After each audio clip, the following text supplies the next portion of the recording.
आता दिवाळी आली. लेट पण थेटवानी माझा आता व्हायला रोज लय लेट व्हायला प्रॅक्टिकल काय करायला.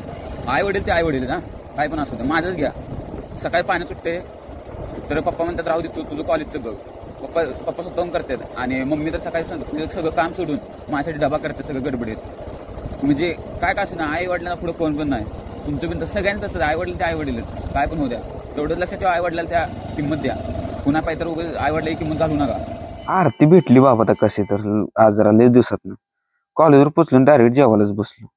जेवलो लेक्चरला गेलो. लेक्चर केलो. मित्र झाला दिरदा चमला कार्निवलला हे आमच्या एक कॉफी शॉप इथलं कॉलेज समोरचं तिघं मिळून मस्त कोल्ड कॉफी पेलो आणि हे आपले फॉलोवर गाठ पडलेले कॉफी शॉप पांडुरंगला जय श्रीराम केलो आणि हॉस्टेलवर निघालो. तर ह्या हॉस्टेलवर नाही जायचं आपल्या ह्या हॉस्टेलवर जायचं. तर तिथे नीरज बसला म्हणलं पडतील म्हणलं तर खिडकीतनं बोलत आणि ह्यो बघा ह्यो मोबाईल मला बघून म्हणतोय कसं दिसतो क्वालिटी